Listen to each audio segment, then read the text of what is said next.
Magandang araw po. Welcome po dito sa ating munting channel ng Lance TV. Pakinggan po natin ang speech ni uh, Atty. Vic Rodriguez tapos mag-file ng COC. Ayan. Pakinggan po natin kung ano yung mga plataforma niya. Kung sakaling mahalal pagka-senador ng ating bansa. Pakinggan po natin mga kaibigan. Maraming salamat po. At bago po ang lahat, isang subscribe naman dyan at like ng ating video. Maraming salamat.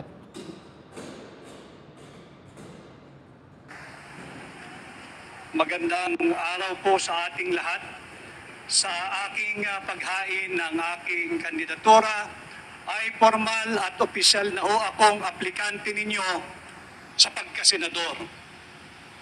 At sa gitna ng tila nakabibinging katahimikan at pagkonsinti sa kaliwat kanang korupsyon at higit pang korupsyon, kagaya po ninyo, hindi ko rin matanggap na magpatuloy ang ganitong uri ng baluktot na pamunuan. Grabe po talaga ang corruption sa panahon na ito. As in, grabe.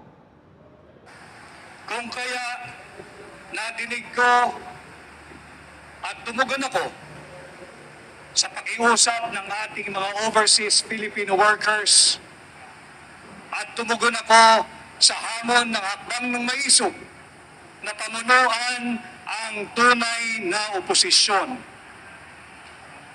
Ako ay naghain bilang isang independent candidate bilang pagkilala at pagsagisag na ang tanging partido ay ang Republika ng Pilipinas at ang aking mga kaalyado ay kayong mga Pilipino.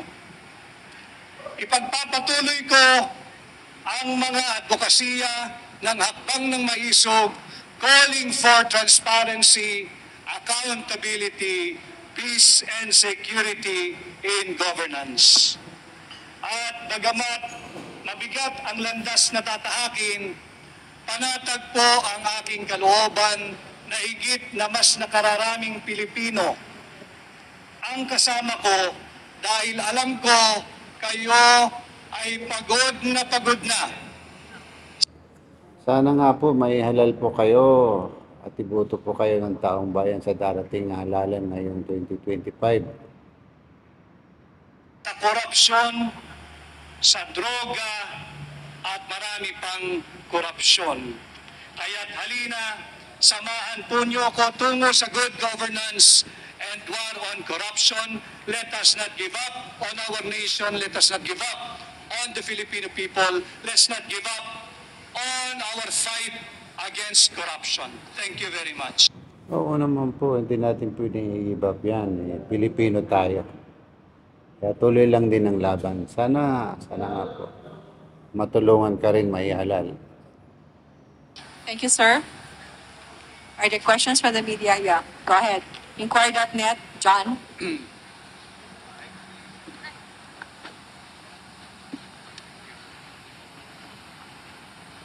Sir, good afternoon. Good afternoon. Sir, earlier I picked up you said that you represent the real opposition The real ang tunay na oposisyon. as opposed to whom po, sir? Dahil wala nang oposisyon. Maraming nagpo-post during na oposisyon and wala naman tunay na oposisyon. What about, sir, yung Wala na nga. Yung mga dating bumabatikos kay The Junior na kumakabatikos, grabe, tawagin anak ng diktador, corruption, kung ano-ano. Pero ngayon, nakakapanlumo na himod sa puwit. Sorry sa term po. mga sa Liberal Party, sir? Do you consider them opposition or not? Do you? Do you? No, sir. What about you, In sir? our present day and setting, do you consider anyone an opposition? Wala na, Liberal Party, wala na. Kunwari lang yun, nakipag-alay, pero hindi nga makapagsalita against Marcos. Wala na yan. now? Okay, sir. Thank you, sir. Okay. Sandra Aguinaldo, GMA 7. Hi, Attorney. Apo. Hi, Sandra. Ngayon po na sabi nyo nga parang kayo yung magre-represent na real opposition. Pero po ba kayong nasaksihan while you were in Malacanang na katiwalian ayon nga po sa sinabi nyo na yung advocacy nyo to fight corruption? And willing po ba kayo na isiwalat yan sa publiko? You covered us during the campaign, Sandra, and I think in the earlier part of my stint in the cabinet as the executive secretary, and probably by now most of you, if not all of you, know the reason why I have to leave the cabinet. Dahil sabi ko nga doon sa pahayag ko sa interview before, ang direksyon namin simula ng aking sinamahan ng kampanyang huli ay patungo sa good governance at to temper the greed and to temper the corruption. At nakita ko na kabaliktaran yung aking na-witness, Sandra. Napakarami. Wala na, grabing corruption ngayon, kaliwat kanan. So, wala na mga big projects, yung mga pondo inilipat sa program funds, ayuda kaliwat kanan. Nako, si Martin Romualdez lang nakikinabang. At ang nagpapatakbo sa Malacanang ay si Lisa.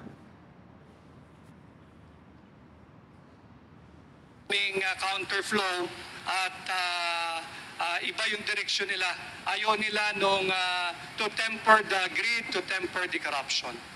At the second question, please. Yeah, di ba? Sino po? Meron pa pong tanong? Yeah, Sherian Torres, ABS-CBN. Good afternoon, sir. Hi. Attorney Vic, para lang ma-disabuse yung mind to mga nakakita. Can you explain to us yung closed fist post nyo kanina while you were presenting kasi that's very identifiable to the former president. Yeah, because we share the same position when it comes to the opposing the attempt to amend, revise our Constitution. And as you know, magkasama kami ni Pangulong Duterte sa hakbang ng maisog at ang aming isinusulong ay ang isang gobyernong may transparency, accountability, peace, and security. And just before I go here, I was endorsed by President Duterte as among his candidates. Yun, inendorso pala siya ni Pangulong Rodrigo Duterte. Kaya suportahan po natin mga kaibigan. It's but I'm not running under PDP. Okay. So it's a personal endorsement of the former president. Well, I guess so, yeah. It's a personal endorsement by President Duterte, and I do not know what lies ahead. Probably I'm open to being adopted by any political party. Sir, just one last. If and when it happens, you will be elected as a senator.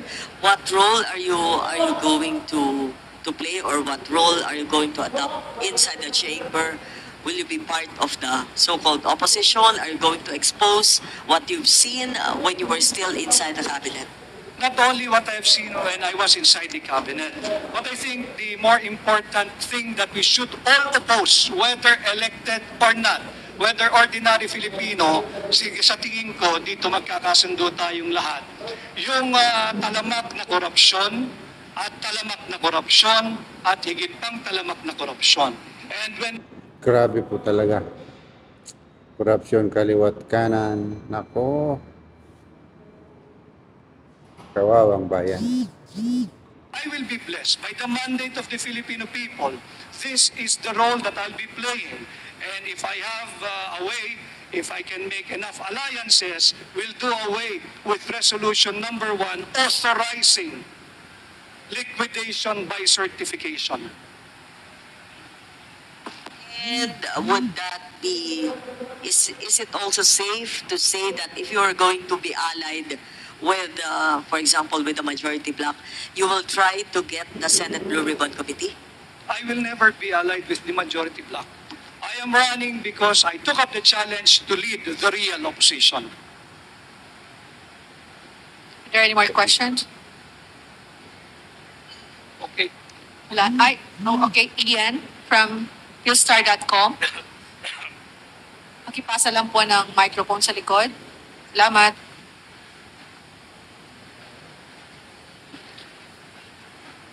Attorney, to clarify lang, how would you define what you're saying na real opposition na magiging kayo, if ever? Para lang po malinaw. Malinaw naman sa mga kababayan natin, iyan, ano? Malinaw sa kababayan natin na walang nagsasalita sa gitna ng kaliwat kanang talamak na korupsyon, laganap na droga at kriminalidad. And I think all elective positions, lahat ng mga elective post at yung mga nahalal in the current Congress, whether Senate or the House of Representatives, duty bound sila na pangalagaan ang interes ng Pilipino, hindi ng iisang partido, hindi ng kung sinong politiko, at higit sa lahat, hindi ang interes ng mga oligarko. Bago po matapos ang video natin, paki-like naman po, subscribe. Maraming salamat po.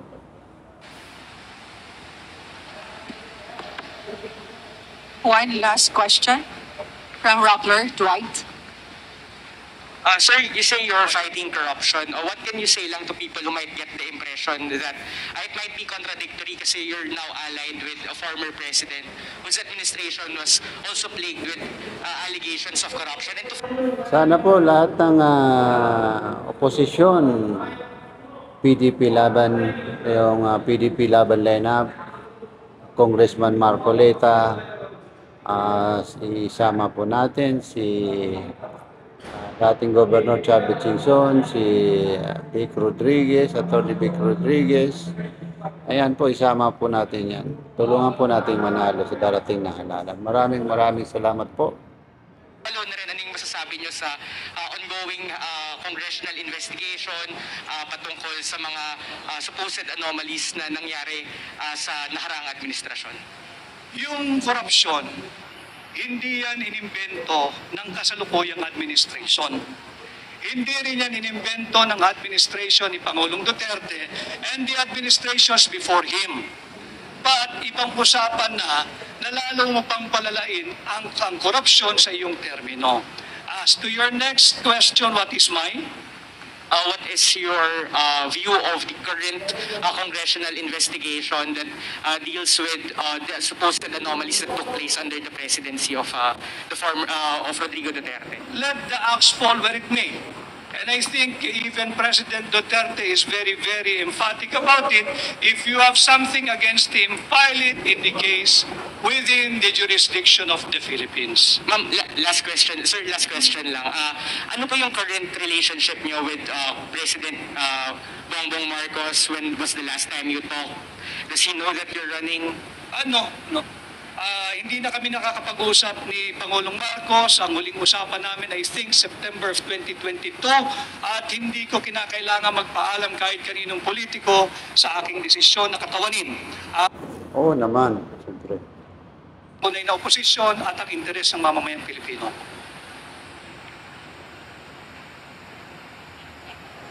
$14 seconds. Okay. Opo. Okay na. Sige. Thank you, sir, for the photo op.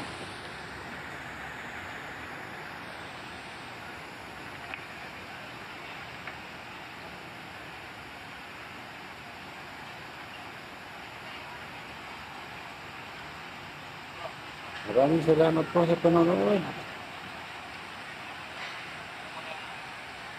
Okay. Maraming salamat po, sir. Yan na po.